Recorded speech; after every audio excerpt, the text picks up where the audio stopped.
money reside, what a money reside, what a money reside, what a money reside, what a money reside,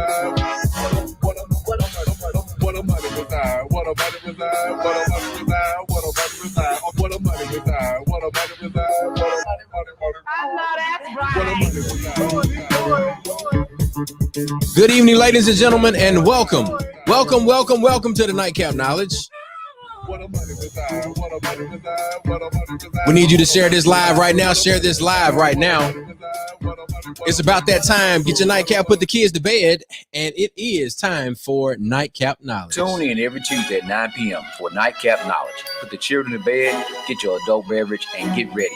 Nightcap Knowledge is rated Black and Uncensored and hosted by longtime community organizer and entertainment professionals, Mr. Mac and DJ George Chuck. Real talk, real issues, real solutions. Nightcap Knowledge on Facebook, IG, and Twitter. Tune in and share. You know what it is. It's about that time. It's Nightcap Knowledge live. With no chaser. Live on Black with No Chaser. Share this live right now. Get in the comments. Let us know that you're there. We can see you if you comment right now. Go ahead and go over to igotitmade.us and get you a God Got Us t-shirt. We got them on deck, shipping out to you as soon as possible. So again, Nightcap Knowledge, supporting the I Got It Made brand. God got us, because you know without God we ain't got nothing. Now, with faith the size of that booty, you can still have God. Ain't nothing wrong with cussing a little bit. Ain't nothing wrong with drinking a little bit. Just don't get out of hand. But just remember, you need faith at least the size of that booty. You know how small a gnat is? A gnat booty is really small. But you know what it is, man. It's Nightcap Knowledge. Mr. Mac, DJ George, Chuck. We are here every Tuesday. And it's about that time for you to put those kids to bed. My kids are already in bed. I need you to share this live, get in the comments right now, and we're going to get the show underway in just a moment.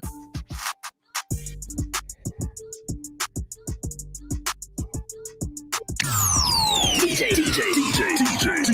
George. Hey, yo, start the motherfucker off track. Clothing, cups, and so much more. I got it made. I got it made.us.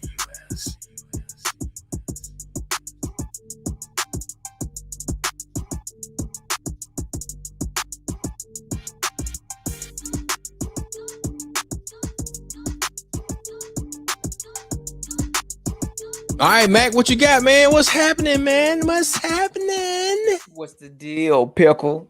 Is everything kosher? Hey, man. Hey, man. You got the thing together, man. Hey, you know how long it's been since I listened to Tom Joyner in the morning show? You remember, what's the dude, Huggy Lowdown? Huggy Lowdown, baby. That's what his name. What's the deal, Pickle? Is everything kosher? Hey, man, when he used to do that, what is it, the morning minute? Is that what you got? Yeah. No, I didn't get it from that. You know what I'm saying? Like the morning minute, like he used to go by all this stuff in like 1 minute. Yeah. No, that's why I said I didn't get it from that, because I couldn't do that. Hey, but it was rolling in that minute. He would get everything funny. Yeah, he'd get it done, man. But that was good radio, man. We definitely missed that. I never forget when we got a chance to do voter registration at the with the NAACP for the Tom Joyner Morning Show. And that was definitely a great experience. Yeah, shout out to Tom Joyner, man. Shout out to Tom Joyner. Look, we already got folks out there. Look at Miss DeAndre and Franklin Delaney. She say she on that amaretto sour, and she ready. The eight gummies. Okay, my friends. Okay, ooh, gonna be high as Georgia pine, baby. Look, ain't nothing wrong with that. Shout out to all our folks over there at Hemp World. Miss DeAndre, she was on last week talking about the franchise, the Black-owned hemp franchise started in Mississippi, Hemp World. So y'all look them up on Facebook. Another Delta girl. Yeah. There you go. And we also have Tub Craft Coatings checking in with the smiley face and peace emoji. So we appreciate all of our early commenters, and we see our early viewers. Shout out to everybody out there on the Nightcap Knowledge page, the Black with No Chaser page, and shout out that's on YouTube as well. So Mac, man, look, what you got cracking this week? Well, man, this has been it started off pretty good, and we had a couple things happen. We had a slight little medical emergency last night, and we also our family and extended family, everybody, my cousin Preston and Brandon. Well, Brandon lost his mother today. Brandon Thurman, former drum major for Alcorn. And so we definitely want to pay our condolences to Miss Destiny Thurman. Growing up, we were always between Preston House and Brandon's house. And, we had that real village. You got fed, you got fussed at, all your parents knew it. Oh, yeah, man. It's a definite loss. So we ask that everyone keep the Thurman family in your prayers and, give them some time, check on them. But definitely going to miss this lady. So I had a special bottle, but I think there's no other time better than to pay our good respects. And what you went back to the Black Label, baby. All right, okay. Back to the Black Label. So we definitely gonna pull that up, and we definitely gonna pay our condolences and continue to check on the family and provide support any way we can. We talked about grief. Grief, depression, especially among the pandemic and the things that we usually do, especially in the African American family, and how we have to figure out different ways. So this is definitely one of those times where we know that we will be all together providing support, and it's going to be hard not to do that in the time of need. So big ups, big shots. Yeah, man. Shout out to Preston and Brandon, man. We appreciate y'all for being the friends that y'all have been over the years. Sorry for your loss. But remember, man, look, you got folks that are still here with you, and you have to do and live up to the legacy that your parents laid before you, and they know that you're going to do well in their name. So, look, what about the mental health minute, man? What you got for the mental health minute this week? So I actually had a whole lot for the mental health minute this week because I was actually putting together a mental health proposal. Put in a minute. But I'm going to talk about something that's relevant to what we just spoke about. And it's talk about life space crisis intervention. And there's a thing on there we talk about called a tap in. Okay. A tap in can be a moment. Not the Charles Home tap. Not the Charles Home tap. Okay. But it could be a moment in which you experience something. It could be with a friend or watching a movie, but it makes you relive a similar moment in your life. A similar. It's triggering in a sense. It's a triggering. It could be. It could be a tragedy. It could be something fun. It could be something that makes you smile. You can see an interaction with a young boy and his mom, and it makes you think about something. But we talk about tap in, but that usually brings on different emotions. But then we talk about a lot of tap ins, man. We have a lot of things that's going on. Just trying to help folks be able to recognize what's happening to us and being able to identify that, so you know how to properly handle that. So that's one thing I want to highlight. It's called a tap in. And we see it a lot and never think about it. You watching a movie, something happens, a song, but it brings you back to that place when it's either related to a subject or that song might have been playing at a certain time, and it makes you reminisce and make you think, and you kind of tap back into that emotion or whatever happened at that time. So yeah, man. So I mean, it makes me think about not only things that we consume visually. It makes me think about all of our senses. So you think about one of my favorite times of year is Thanksgiving. Regardless of our respect that we should be paying to our Native brothers and sisters, right? But that's my birthday time. It's my mom's birthday time. And it's my maternal grandmother's birthday time, and we would always get together. And then you have these smells.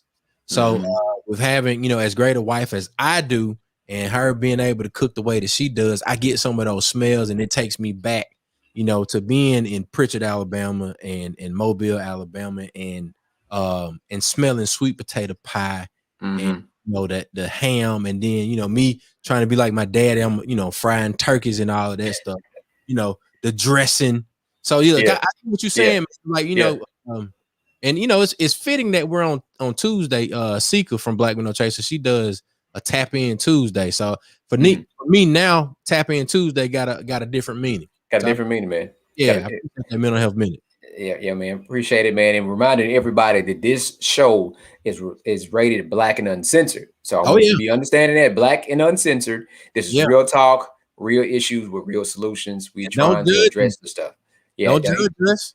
Yeah. And now, if you did, we wouldn't care anyway. So I just want to put that out there anyway. Yeah. That part. Look, hey, remember, we got Faith at least the size of Nat Booty. Oh yeah, we got a lot of that. Right. We got a few guardian angels. So Oh yeah. yeah. Look, so we definitely understand it. And for those who don't like it, your ass. Yeah. Back to you, Chuck. Yeah. Hey man, look, ain't no problem with that. Just because we cuss a little bit don't mean that God don't love us. God got us, man. He done kept us through this pandemic with the COVID-19. Well, 12, right, 42, 37, 35, 46. You done mess around and gave a pastor's son and a deacon's nephew a mic on the internet. What do you think is going to happen? Yeah, man. Look, it's all good. But look, Mac. Yes, sir. I see that you have your Tougaloo shirt on. And yes, sir. Yes, sir. It seems like you always got your Sigma hat on. We're gonna have to get this. You This hat was made special for me by DJ Cocky Jockey from the great city of Peoria, Illinois. So I had to represent Cocky Jockey. Cocky Jockey gonna get on the show one day. He's gonna tell this story. So I had to represent Cocky Jockey. He made this hat for me. But yeah, you wear it a lot. So Wait, nigga, excuse me, sir. As soon as you send me one of those HBCU. What'd you say, Matt? What'd you say? What you say, Matt? Like Spice Adams say, what you say, Chuck? Send me a hat. Send me a hat. All right, we got you, man. Now it's gonna be camo, or tiger camo, or it's gonna be black. So black is beautiful. Okay, black is beautiful. But look, before we get into introducing our guest for the evening, Mac, what you're sipping on Black Label. We've got John Walker Black Label comments. He wants to know what you're sipping on. Tonight I'm drinking Johnny Walker Black Label. I wanted double black. They didn't have double black, so I got the regular Black Label. But it's still a good Scotch. Now I have several cigars. I wish that when they warm up, we might be able to do the outdoor versions and get some stogies going. But yeah. So it's still a good Scotch. Yeah. So Mac and I always have a drink of choice. As you can see in Mac's background, he has a full service bar. In our lives, we wear a lot of different hats. And Mac has been the bartender. I've been the curator of music. So Mac curates your palate, and then I curate your oratory, eargasms. You got that? So now. We've got a very, very special person that Mac and I have long known for some time now. This young lady, we've come through Tougaloo together. She has gone on to higher heights, and I would say that tonight may be kind of like a little family reunion in a sense, right? What you say, Mac? I think it is, man. I think it's definitely being a good connection. We got a lot of folks that's coming up for the next couple of shows that we hadn't seen to talk to in a while, and it's doing awesome stuff. And it goes back to, I know Kamikaze, big shout out to Kamikaze, talk about this all the time, whether it be from Jackson or the Mississippi Delta or the coast. People always downplay Mississippi, like good stuff don't come. But some of the people that are leading in the world that are in other major cities, Charles Hometap, are from right here in the great state of Mississippi, and they're from small towns. There you go. So you can't tell when we show up, we show out. And we definitely got to highlight, and we got a couple of folks that represent Tougaloo. So we definitely want to highlight this sister because she definitely has made some history with the work she's done in the last couple of years. That's right. And the young lady that we are speaking of is none other than Shirlethia V. Franklin. Y'all give it up for Lee, ladies and gentlemen. Wait, a drum roll, Chuck. You got to get the drum roll. Hey, guys. Look, man, I was trying to get my little applause. And Mac, you were talking about some drum roll and all of that, but you messed me up, man. What happened to the drum roll? Man, look, it's supposed to be the applause. Yeah. In these faces. Hello, Lily. Hello. How you doing? Hey, Chuck. Hey, Mac. How are you guys? Good. How you doing? I'm well. Happy to be with y'all tonight.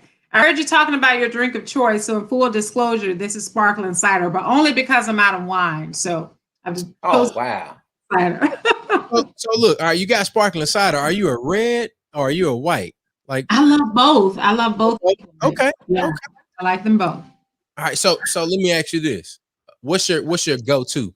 Like when you the thing that you have in your cabinet that you always will have, like week to week, like when you go re-up for the weekend or something. Yeah, so always wine. So for the reds, I'll get a Pinot Noir, and for the Mhm. whites, I'll get a really good German Riesling.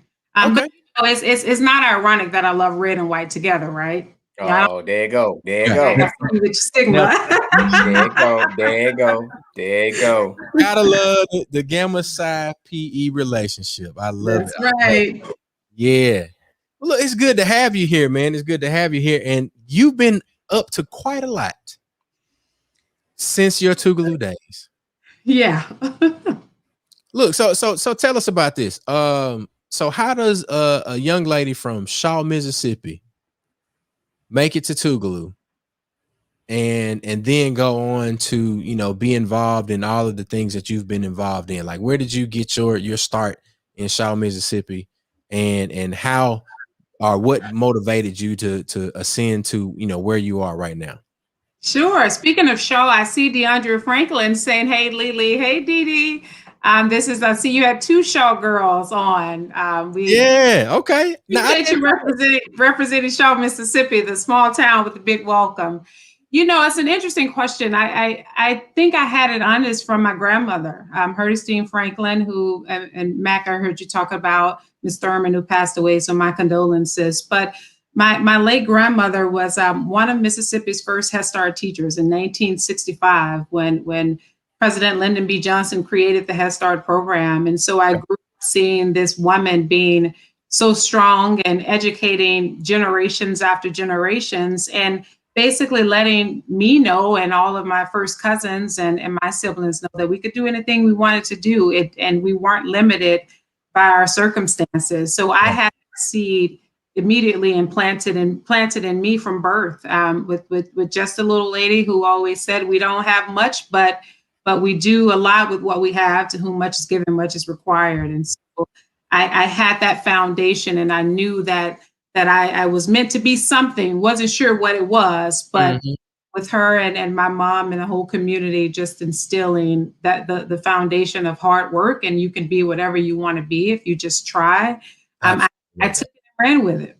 I love it. I love it. And I think about, how many young people right now benefit from Head Start, and, early childhood being, one of these key indicators. If you get involved in, or if you have that exposure, you got pre-K, you got a good Head Start. That's one of the things that Mac and I have been involved in, especially Mac, with his work from Southern Echo back in the day. That trying to prevent that schoolhouse to jailhouse pipeline from even being constructed. Right. You've got the early childhood. Let's say, all right, we get you in pre-K 3, pre-K 4, and then we get you to kindergarten, and you got a good foundation. So knowing that, your grandmother was involved in that early on is absolutely outstanding. So Absolutely. Miss her dearly. And Miss DeAndre says she's in tears. She is so proud of you. Your hometown. Y'all hometown doing big things. Hometown. We came a long way, but still way to go. Now, Mac, do you want to jump in with a few of your questions, or you want me to keep going? Because I can talk to Lily all day. Now I'm gonna go off script, and I'm gonna ask. We know you're gonna go off script. The plot.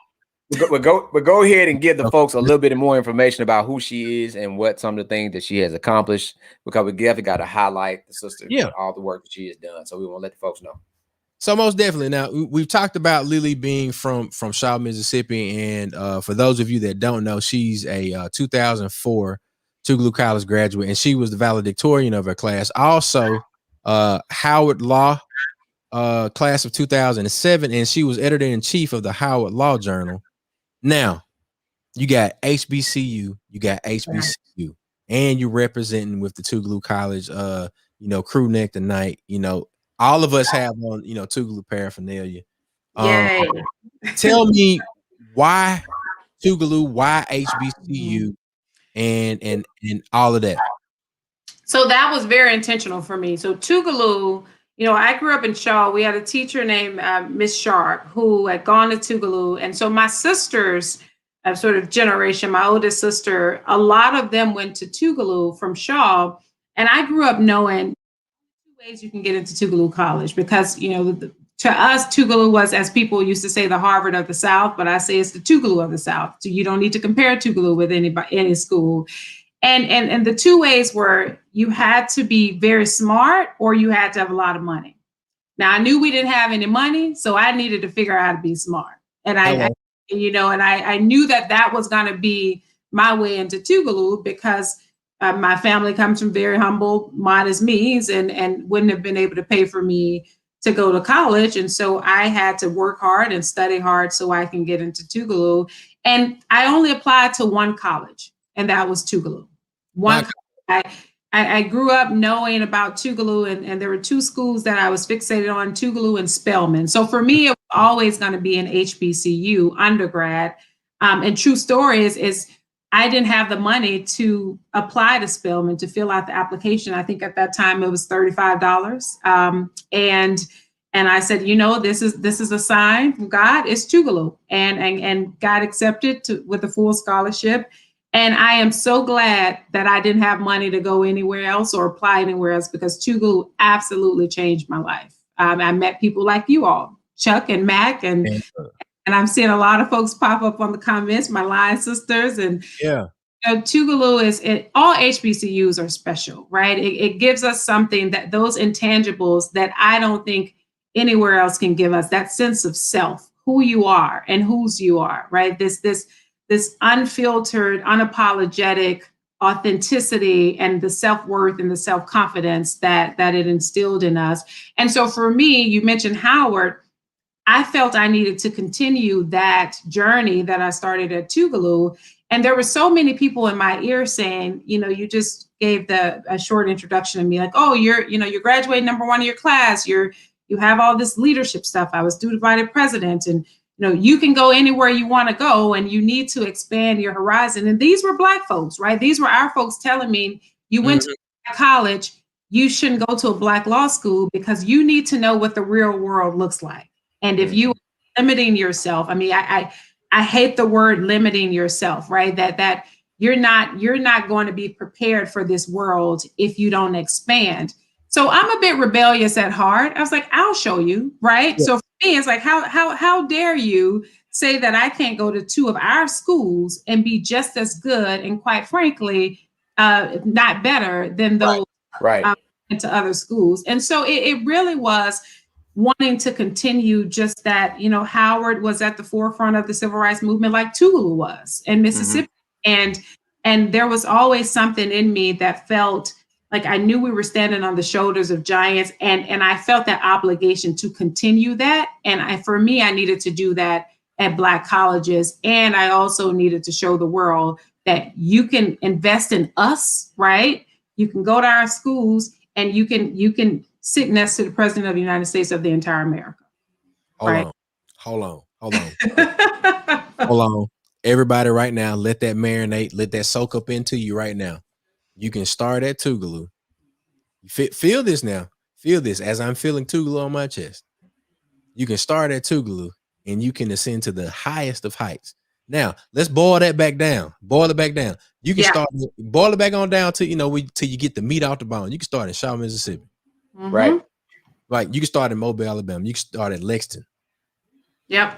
Wherever that small town USA that, these politicians like to talk about, all of that. Start at that point, and then next thing you know, you can do what you want to do the way that you want to do it and get to where you want to go. All right. Yeah. All right. There you go. I think you got another classmate in the comments too. I just saw Nick Kimball somewhere. Hey Nick, I see Nick. Yeah, there you go. Yeah. And Nicholas J. Kimball. Hey, Mr. Sanders. Look, Lily has brought out Tougaloo legends tonight. Like everybody checking in. We've got Althea. Look, we got Delwyn. We've got Uncle Earl. That's what I call him now. That's my Uncle Earl right now. Mr. Sanders, man. Look, we got so many people checking in tonight. Like this is absolutely outstanding. So as Mac has run off for a second, Lily, one of the other things that I noticed when you sent us a quick rundown of the things that you've been doing, the history that you've been able to make during that, like folks say, the preachers say they that dash. Yeah. You've been making your dash count. You clerked, you were judicial law clerk for the first African American federal judge nominated by President Bill Clinton. Now, that seems to be your like professional beginning, right? Yeah. Mhm. And then, like most recently, like you got all these other things that are pretty notable, Yeah. and then you become part of the Biden Harris transition team, and you're a partner at Jones Day. Yeah. So tell me, Skip some, Chuck. no, I didn't skip anything. I Okay. gave a whole lot. I didn't skip anything. You just Okay. got back, Mac. Okay. All right. So I tell heard me. everything, Chuck. No. I said the dash. I said the dash. You know, Mac got and I go back and forth about this a lot. What I'm trying to get at is that I'm not trying to read everything. I want folks to go to, you know, some links that we're going to share on Nightcap Knowledge page. I found that, you know, Lily was, you know, 40 under 40 by Washington Business Journal, which is one of the things she conveniently left out. It's a number of other things that we want to share, you know, to make sure that folks go back and watch this episode. But I want to know how many of these things were like on your vision board. I want to know how many of these things were a part of your like your grand plan for yourself as a professional. You know, that's a great question, because none of these things were on my board. And you know, you started the segment. I saw the shirt that said "God's got us," and Yeah. I got our alcohol and my sparkling cider, but we got to talk about God too, right? Yeah, we got to. So let me. I'm going to go back first about the Black stuff, the Black excellence, and then back to the vision board. So I recently had an epiphany about a week ago. Tougaloo is doing an article about me, and they said we need some pictures of you from your time at Tougaloo. I was like, I don't know where those pictures are, so I had to go through some boxes and find photos. The first I found was a picture with Beverly Hogan, who was president at the time of Tougaloo, Bill Clinton, who was president of the United States of America. And I remember calling that picture the presidents, because I was student body president, and then you had these two presidents. And tears just started flowing down my eyes. I mentioned you talked about a vision board. I realized at that moment that in my entire lifetime, since June of 1982, I have had an opportunity to be in the presence of, sit at the table with, and have conversations with all three Democratic presidents during my lifetime. And the only vision I'd ever had of that was I was 4.5 years old. We started talking about the HERstory program. I was the student keynote speaker for my HERstory graduation at 4.5 years old. Now, what am I talking about at 4.5? Nothing. I have no idea. And they asked the kids what we wanted to be when we grew up. I was the only kid who didn't say what. I said what I wanted to do, because there's a big difference between being and doing. And too many focus on the being and not the doing in between. So I said, people shouldn't live like they're living in Mississippi and around me in the Delta. And I want to help that.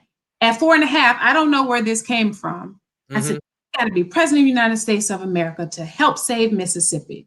Now, I don't want to do any of that anymore in my life. But the point is that 4.5-year-old girl, there was something planted in me, that seed that said something about the president and something about the White House. And all I talked about for years after that was the White House, White House. I didn't know what the White House meant. I thought the White House was the Capitol building until I got a little older, since we're having nightcap knowledge, right? Right. And when I saw that picture, the first thing I thought about was that 4.5-year-old girl. So clearly there was something and someone, right, planting that seed to say, not necessarily you're going to be them, but that you're going to be in the same spaces, and it doesn't matter where you're from. It doesn't matter what you have and what you don't have, because you're going to do that, right? And so this then takes me to the Black excellence, because too many times, too many of our own people think that we can't be as great if we're only in our own spaces. Think again, right? So here I am from a small town in the Mississippi Delta, all Black. Go to high school, all Black. Yeah. Go to college, all Black. Come on. Law school, all Black. HBCU, right? You know, some little dashes in between. But get this. Here are my jobs. I'm working for The first Black president of the United States of America, Black, check. The first Black attorney general of the United States of America, Black, check. The first Black female attorney general of the United States of America, Black, check. Right? Come on. The first Black judge appointed by Bill Clinton, Black, check.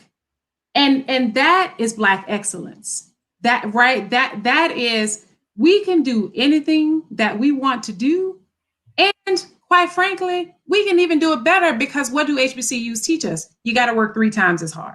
Yeah, That's right. So that to me, it's less about what I've done, because all of that stuff, it sounds good, but that's not, it's not who I am. But it really shows this trajectory of, one, God having me and planting this seed. And simply the seed is, girl, you can do whatever you want to do, and following this path of Black excellence that put me where I ended up now. Man, look, I love it. I love it. And I'm glad I had the back and forth with Mac, because I think that gave Lily, more time to make sure that she was going to deliver the sermon that she just put on all of us right now. I'm telling y'all, look, I'm gonna go back. I'm gonna get that part, and then look, we just gonna put that out. Connected. Yeah. We gonna put that out, man. So look, I can't say that. I can say that like this has probably been one of my favorite nightcaps, and I think that what I take away from the conversation that we've had so far is we have to make sure that we invest and we plant these seeds. Like, I'm a dad. I got 2 boys, and every morning we do affirmations. And every morning I tell them that they're more than enough, and that they have what it takes to be successful, and that they can choose to have a great day no matter what happens to them or no matter what pops up. And, they sometimes they come home and they're like, Daddy, look, such and such did this, and then I did this, and that changed how that person was acting. So the other night Jackson said, Daddy, delete little boy's name. He hit me. And I was like, well, Jackson, what did you do? He was like, nothing. I was like, you didn't tell the teacher? He was like, no, I just kept playing because I was trying to do my dance. And in my head, I was like, you really wanted to dance? Because you weren't going to let nobody, stop you. They hitting you in your back.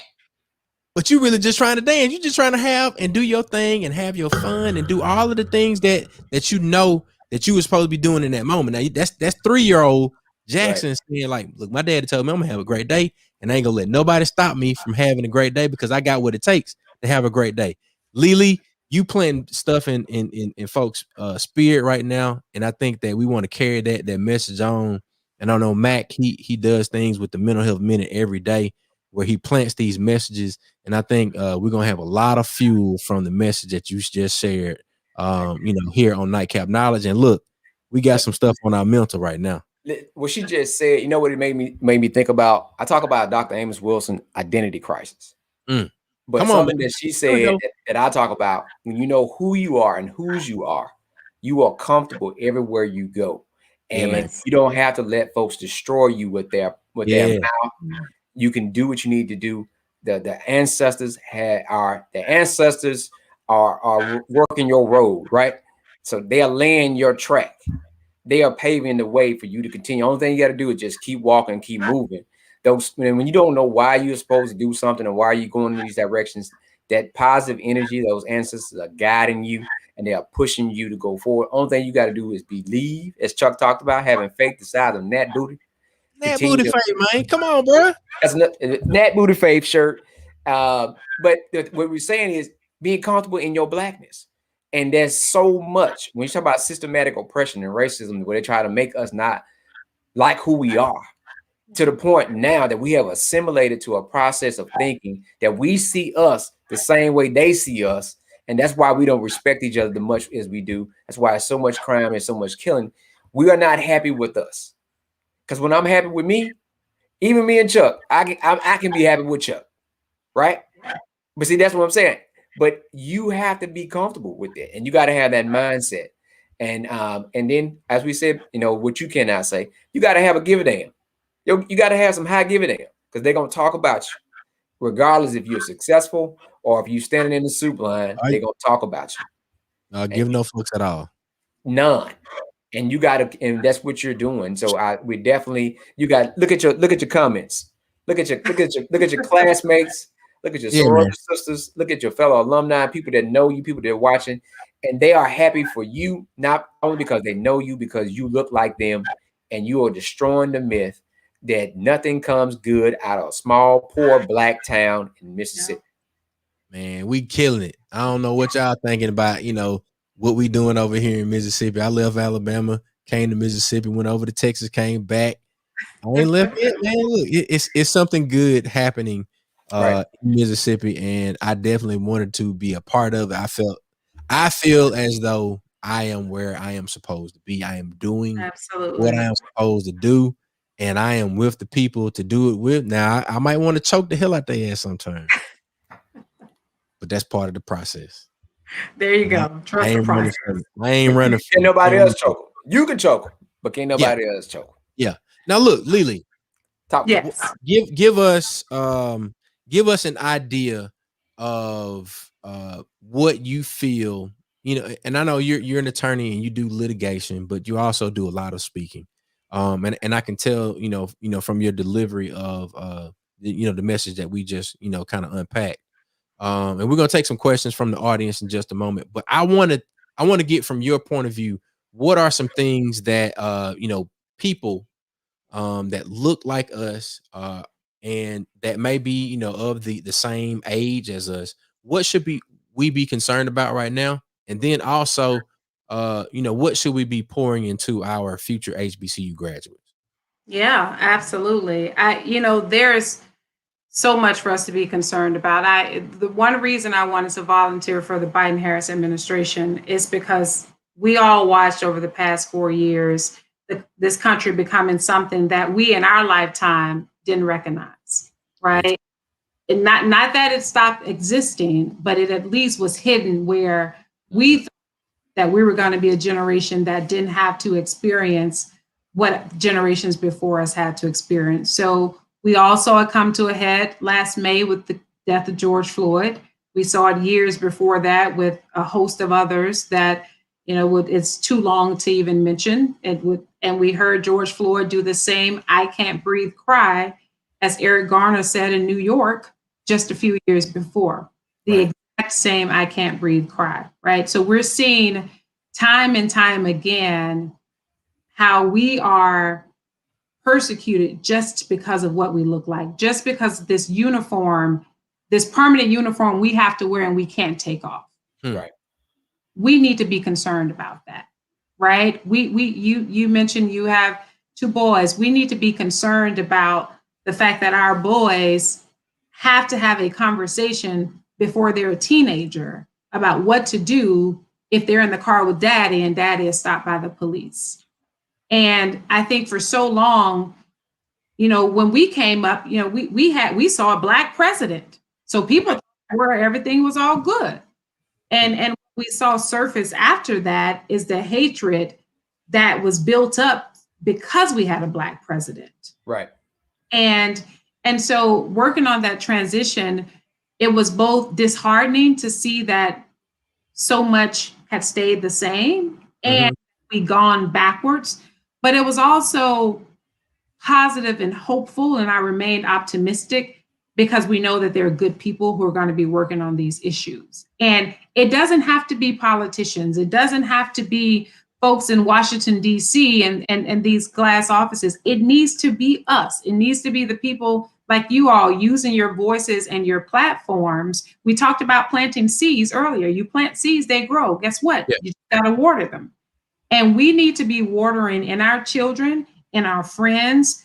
Folks think, Mississippi, why couldn't we get a Black senator elected, right? So we need to be more involved as a people, because too often we can sit back and this cloak of complacency because, I don't feel it directly. It's not happening to me. Guess what? It is happening to all of us when it happens to one of us. Right. Yeah.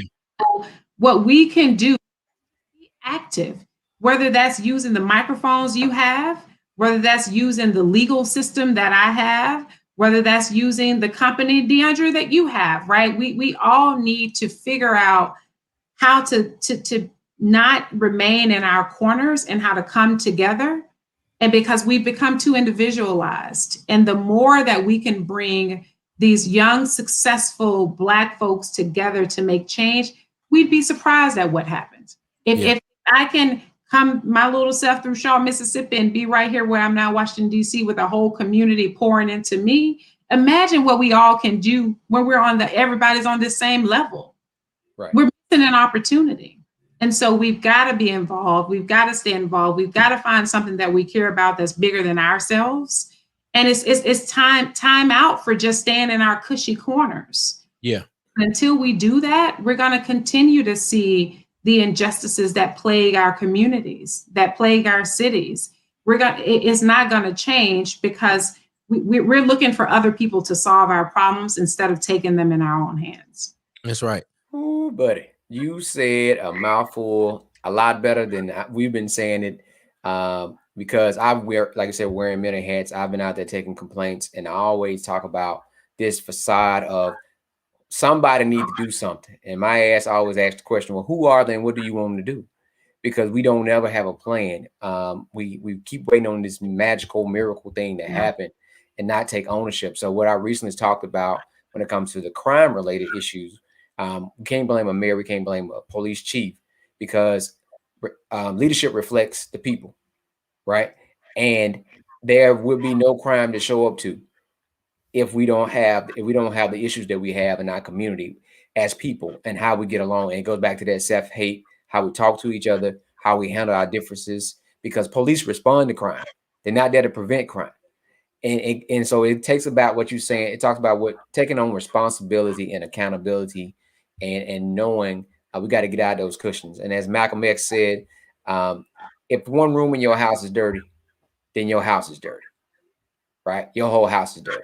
So it's not an issue of everything looks good except this. No, if one room in our house is dirty, then our whole house is dirty. And we got to do some cleaning with ourselves and doing our due diligence to make sure that we can continue to sustain the legacy we have and we create new ones for the future. Absolutely. Yeah. So look, on that same vein, Mac talking about new legacies for the future, and it's also along the lines of what my frat brother Lo is asking in the comments about creating more opportunities for those coming behind us. Lily, talk about the opportunities or the organizations and the access to internships and all of that stuff that you might have knowledge about, and folks that might be able to tap into those things. Yeah, sure. So there are a lot, and I think we need to make sure that our colleges know. So we're telling our students, but you take me, for example. I applied for the Congressional Black Caucus Foundation internship when I was a sophomore at Tougaloo. Mm-hmm. I knew I wanted to come to Washington, D.C. And, we have Benny G. Thompson, who is a Tougaloo grad, and that's who I interned for. But there are opportunities to come and work on Capitol Hill. There are a lot of internships for the members of the House of Representatives. There are a lot of internships for the senators. And so another way, both for us to get involved and to make sure that those in offices are creating opportunities, is for you to first know who they are. Everyone on the call, if you should know who your congresspeople are and who your senators are. There are 2 senators from Mississippi. We should know who they are. Very and much. There are 4 members of Congress. We should know who the House of Representatives are. And because to know them means that you can also hold them accountable to make sure that there are opportunities coming to the state, and whatever state you're in. If you're on here, you're not in Mississippi or from Mississippi.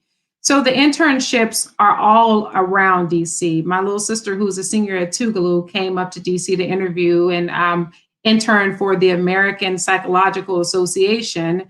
So any field basically that you are interested in, all you really have to do is Google, or we need a good career services person to direct students to a lot of these internships opportunities, because they're here.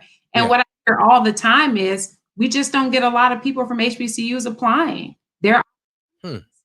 And UNCF is another one, United Negro Fund, hundreds of internships. And they work with Black college HBCUs all the time to make sure that the students know about internships. But I've seen kids come through Washington with internships I never heard of before. So they exist, and if we go look for them, and maybe some of us can even get together and try to put together a pamphlet of internships for younger students who are interested in being more involved and getting opportunities to come to DC. But in terms of the part, Lo, to your question about, the opportunities for folks coming behind these political people in Washington, you got to hold them accountable. Like if you're coming to Washington, D.C., you have every right to meet with your member of Congress, every right. You can ask for a meeting. If it's not them, it's with their staff people, and take inventory of what's happening in your city and in your county. And there's no reason that certain places where we're from should still look the same, right? When we have people who should be bringing in opportunities for where we're from. And so I think that's first getting to know who those people are and making sure that you are trying to get some FaceTime with them, or even just calling their office to ask these very same questions and hold them accountable. We go to the voting booth, the voting booth and vote. You get to vote for opportunity, right? Mm-hmm. The people you're putting in office, you get to vote for that. And so if you're casting your vote, then you darn sure better hold them accountable for your vote. Yeah, that's right. That's right. Look, I definitely I'm game for putting together that list. And I've got a place that we can house it, whether we put it, and I know we have an affinity and a purpose for Mississippi. So we can put it on Mississippi Greek Weekend. We can put it on I Got It Made. Okay. We got a place. The thing is, all we got to do is just compile the information. We can put it on Black with No Chaser. With us broadcasting on Black with No Chaser, we got millions of eyes that come and look at, a lot of the funny stuff that the social media team posts every day. Like the Black with No Chaser social media team, I have no idea how they find the stuff that they find. That is not me. I'm the dude that make the t-shirts. The social media team, they go and find all of this stuff, and then it gets all of these eyes and comments. And I'm like, I rack my brain. I'm like, man, I can't get that on, like the voter registration post. and I don't know, but I understand now that the more eyes that we get on, these particular funny posts, and then we say, something in the caption where they might, look for this link in the bio, and they tap that link in the bio, and then next thing we get this person registered to vote, or we get them to look at this link, or they browse the page, and then they see Nightcap Knowledge, and then they see an interview with Shirlethia V. Franklin, and then they get access to another bit of information that inspires them to go another direction. And now I understand now how it all fits together. Yeah. So we've got this information universe, and we tell folks about having faith the size of Nat Booty, and God love you even though you might cuss a little bit, but we got to have balance. And I can definitely see how we've had balance in somebody as poised as Lily, Shirlethia V. Franklin, with the ratchetness and the righteousness that have been displayed in this broadcast tonight, because I am a tad bit ratchet, and I like to listen to Devin the Dude, A-Ball and MJG, UGK, and Lil Boosie, and Donnie McClurkin. Church. There you go. All at the same time. All at the same time. And you got a couple of comments. I know your fellow hometown girl, DeAndre, is working hard here with the medical marijuana and the hemp, and just a show of some political oppression where it passed. The medical marijuana initiative 65 passed, but you got conservative white legislators that are trying to create language that say you have to have a certificate or a certification that costs $200,000. You have to have about $10 million in asset. So they're still doing it. They up to their old tricks. The mayor up in one of the mayors in Madison pushing against it. So it's the same thing you see. It's spoiled. I need to come up with a term. It's a spoiled brat ass syndrome is what I call it. It's right now we're dealing with white entitlement to the infinity degree where you can't get your way, even though you set the playing field and created the rules, and then you still didn't get your way, and now you just can't give up because you feel that your livelihood is threatened. And I just watched a movie from 1979 with Muhammad Ali playing a former Union soldier, where it just talked about everything that we're saying now, that how they will stop you from just being able to have a little bit of what they consider to be success. Because if you have success, that means it's a threat to their way of living. So no matter how many times they talk about us not having nothing and being on welfare and all these different programs, if we start to distribute the wealth a little bit more, stop fighting each other a little bit more, stop doing all these things, then it's going to threaten their livelihood. And that's what we're dealing with right now with the battle with the Initiative 65. After it passed, unanimously passed, right? Because white folks like we, and they got more money to utilize the medical marijuana than we do, because they're going to own all the big stuff. But like we, you know, I'm just going to be, hey, my uncle told me that growing up, and Lily know from the Delta. They'll be parked in one of them little corners or in the parking lot drinking and smoking and getting high, and we can't even gather for 5 minutes before the police ran us off. But they knew they could get away with it, and they had more money to do it. And now, right now, they probably sitting up in DC with her. And that's what some of them are right now. You know, but I think what you're saying is, and just like somebody commented, we are trying to show them that we are not who they say we are, and that we can do better. We are going to do better. We don't just want us to do better. We want all of us as a people, as a village, to rise to our true potential and live that life. And that's right. And Mac, you don't even have to show them. All we have to do is do it for ourselves, and the excellence is gonna speak for itself. Just do it. We just got to do it, and we're gonna have to band together to do it. And, you know, we're the three of us are wearing Tougaloo shirts. This is what Tougaloo teaches us. Yep. Right. It's alone, and you know, people can only stop if you stop going. Right. People can only stop you if you don't go anymore. So you have to keep going. And I see Deandra says she's gonna keep going down and talking to the senators, because that's what we have to do. We're not you know, strangers to obstacles. We're used to that. We're used to the barriers that are always put in front of us every step of the way. But we see our breakthrough when we keep climbing and when we keep going. And we're not doing it to show anybody but ourselves, and to help lift up our community. So as long as we're hitting the gas, nobody can stop us. All gas, no break. All gas, no break. All gas, no break. Now, look, Lily, before you get out of here, and I know, you know, it's late where you are, it's late where we are. I have a thing that I want to do with all of our guests. We've asked you, you know, what you're drinking, you know, the things that you might keep in your wine refrigerator or cellar, you know, if you know you're so fortunate to have one of those. We also want to know what you're listening to. You know, like in the morning when you get up, or you know, whenever you might listen to things, whether it be music, podcast, or any of that sort. What are you listening to? So I'm obsessed with the HER radio station on Spotify. So that's a whole mix of her and LMA and Jasmine Sullivan, and then, you know, Lauryn Hill pops in there every now and then. But I've been into my little fitness over the last couple of weeks, and that's all Megan Thee Stallion. That's this I gotta get in my let's get excited and actually do this workout mode. Yeah. It's a whole mix of Meg and Cardi B and everybody else who pops up on the radio. So those are my two stations, the HER station for just relaxing. But then I do start my morning every morning with the Kirk Franklin Pandora station, because I need that inspiration just to get going and to face the day. But then the rest of it is throughout the day. Yeah, right.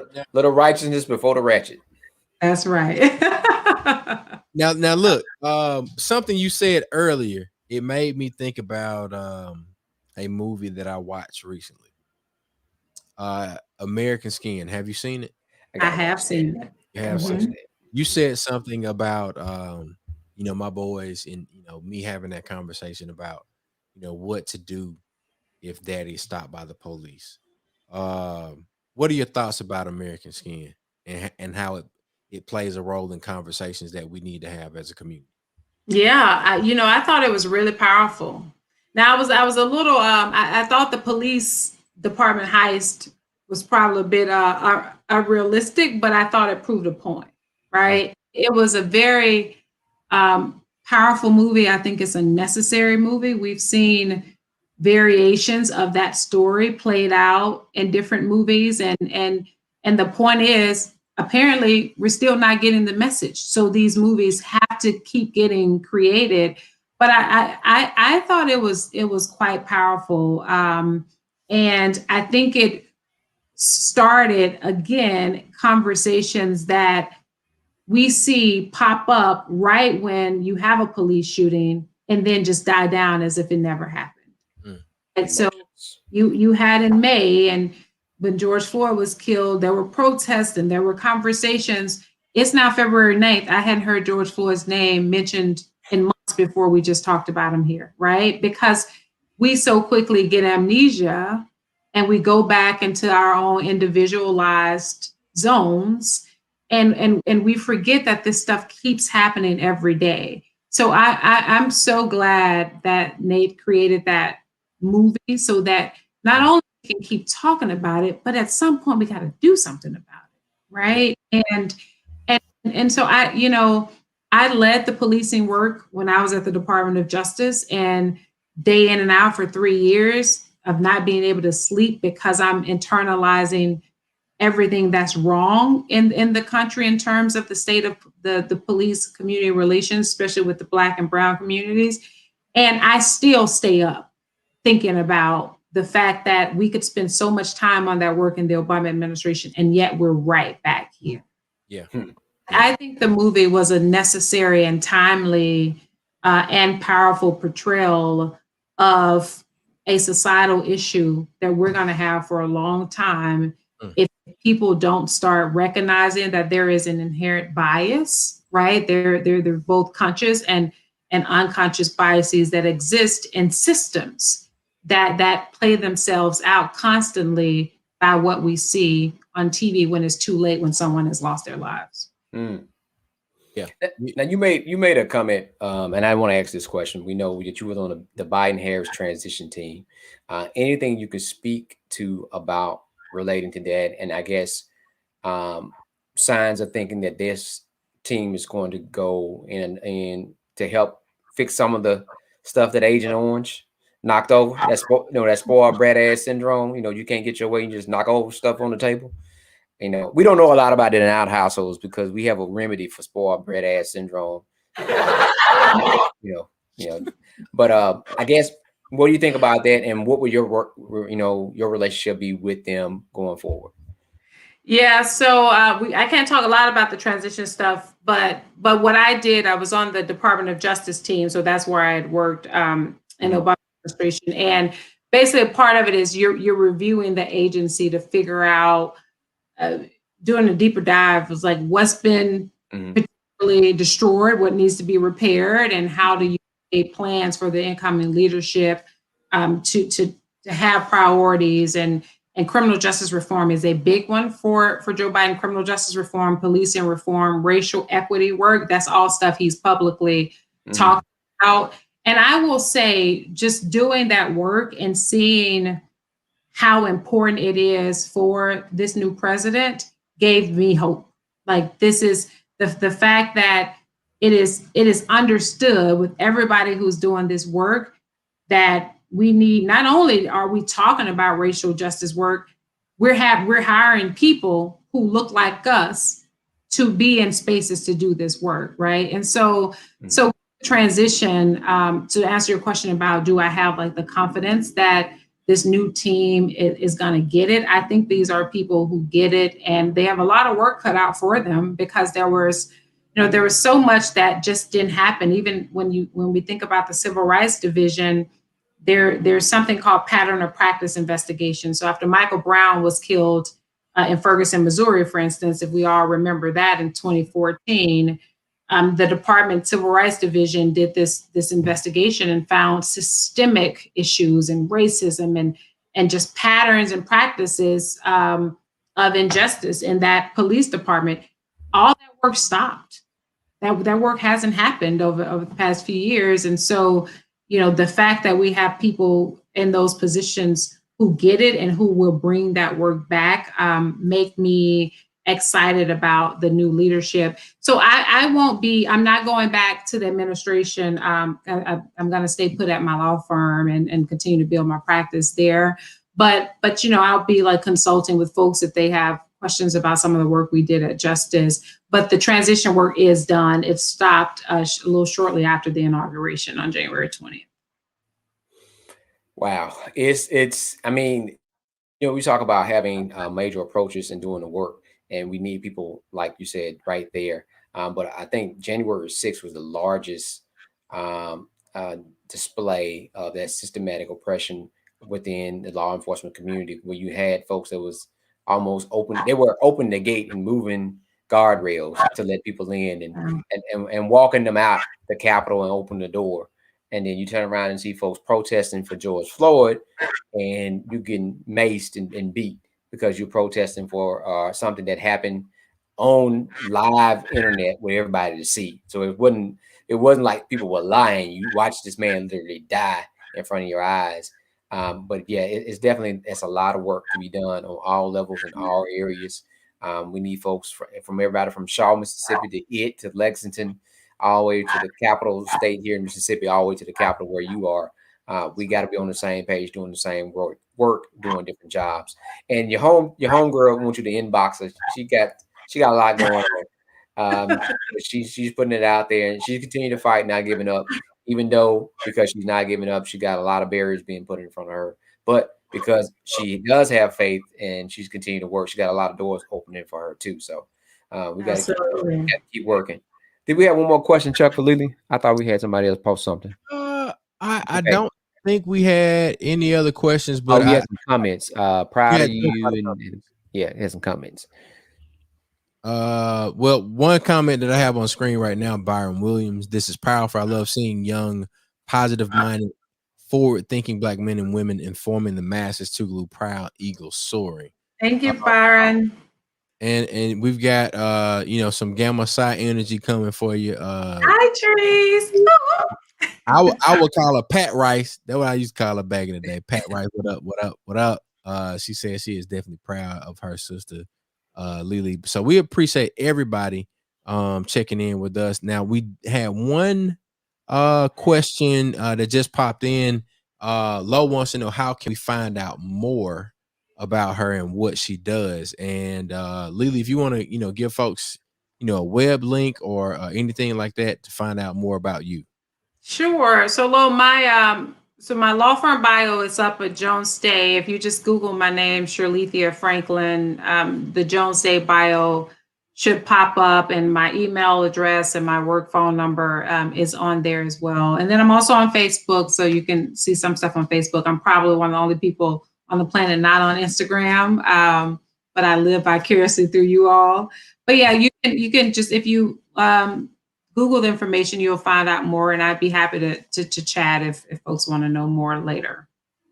Yeah, and I promise you, I don't know anybody that has as unique a name as Shirlethia Lily Franklin.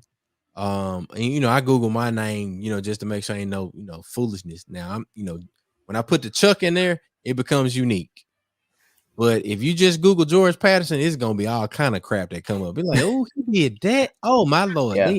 He ain't saved like I thought he was. All of that. But look, you search Lily, well, not Lily. You search Franklin, and then you'll get this type of information that comes up, and it is definitely something that I would encourage everybody to go that's viewing right now. Make sure you go search Lily. Look at that bio that she has. We didn't get the chance to get into everything. We only got an hour, and we've already gone over that. But we definitely appreciate her time with us this evening, tonight, and she has definitely gave us a shot of knowledge to put on our mental before we go to bed. And Lily, look, we thank you, we applaud you, and we are happy to have you with us. He got it. Thank you so much, Chuck. Thank you, Mac. And thank you, everybody, for tuning in. And you got to drop some comments, Lily, right quick, because you got a lot of folks. T-Ware just checked in, and then you got more. And people are happy to see you. So drop some comments. You can do this after if you want to, but okay, I it's will. good. It's good that it's good to see the support that we have for our folks. A lot of folks have that green eye of envy. It's good to see people supporting and being happy that we got somebody that look like us that come from where we come from that's made it. There's a lot of Delta folks on here, and we definitely ain't supposed to be. A lot of us old country folk ain't supposed to be nowhere. They some people are surprised we wear shoes. So they definitely definitely are happy to see the accomplishments that you have made. Chuck, you think we can get Lily a guy got me shirt? God got us. It's us. It's all about us. I got it made because of us. When we gonna get Lily one of those, and all you got, we got us a little chat. Shoot me your shipping information, and we'll get all you. Right, I will. Itty bitty in the house. I see itty bitty down there. Yeah, itty bitty. Thank you for all these comments. Are so great. Thank you, everybody. And see Thea. Thanks, Thea. Delwyn, Patrice, Byron. You guys are amazing. This was great. Now I know it's almost midnight in DC, but I'm glad to do this. Yeah. We done kept on past bedtime. Well, look, we appreciate everybody for checking in. As always, Nightcap Knowledge every Tuesday, 9 p.m. We put something on your mind before you go to bed. Get that shot of knowledge on you. Might get a shot of something else too. And then, as always, anything that we doing, always trying to get to where the money reside, baby. You know what I'm saying? Appreciate y'all for checking in with us. This is Nightcap Knowledge. Tune in every Tuesday at 9 p.m. for Nightcap Knowledge. Put the children in bed, get your adult beverage, and get ready. Nightcap Knowledge is rated Black and Uncensored and hosted by longtime community organizer and entertainment professionals, Mr. Mac and DJ George Chuck. Black with no chaser. We'll see y'all next week right here Tuesday. Now, Matt, we got Chasman coming next Tuesday, right? Or is that week after next? Yeah. Next Tuesday, we got Jackson State's own Rita Brent. Oh, we got Rita B. Okay. The Delta energy is strong right now. Like super, super duper strong. We'll see y'all next week. Peace. Bye.